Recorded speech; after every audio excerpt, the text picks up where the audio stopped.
నగరంలోని ఓ హైవే. రాత్రి సమయం కావడంతో వాహనాల రద్దీ లేదు. ఎలాగూ వెహికల్స్ రావట్లేదు కదా అని ఓ పేద రిక్షావాలా హైవే పైకి రిక్షా తొక్కుకుంటూ వచ్చేశాడు. సరిగ్గా అదే సమయంలో ఓ ట్రక్ శరవేగంగా అట్టే దూసుకొచ్చింది. ట్రక్ డ్రైవర్ రిక్షావాలాను గమనించేంత టైం లేదు. బ్రేక్ వేసేలోపే ప్రమాదం జరిగే పరిస్థితి వచ్చింది. సరిగ్గా అదే సమయంలో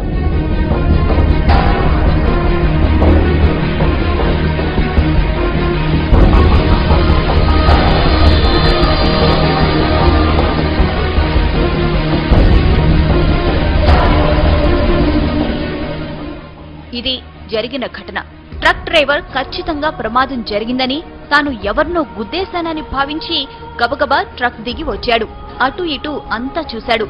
ఎక్కడా ఏమీ లేదు. ప్రమాదం జరిగిన ఆనవాళ్లు లేవు. అసలక్కడ ప్రమాదం జరిగితే కదా.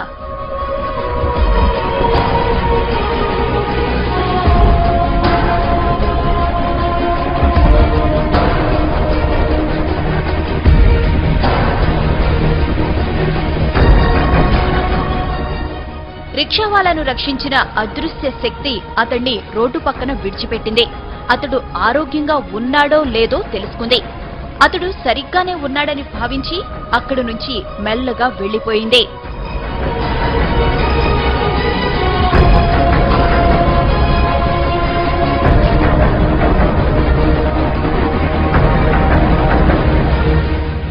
ఇంతకీ ఆమె ఎవరు?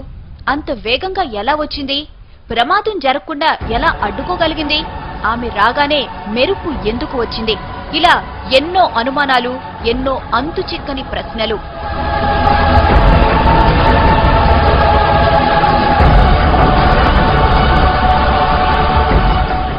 అంత వేగంగా మెరుపులా వచ్చింది కాబట్టి ఆమె ఖచ్చితంగా గ్రహాంతర వాసేనంటున్నారు కొందరు. గ్రహాంతర వాసే అయితే ప్రమాదం జరుగుతుందని ముందే ఎలా ఊహించిందని ప్రశ్నిస్తున్నారు ఇంకొందరు. అసలు గ్రహాంతర వాసికి మనిషిని రక్షించాల్సిన అవసరం ఏముందంటున్నారు.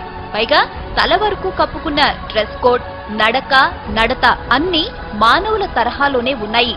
అందుకే ఆమె గ్రహాంతరవాసి అనేందుకు అవకాశాలు లేవంటున్నారు ఇంకొందరు.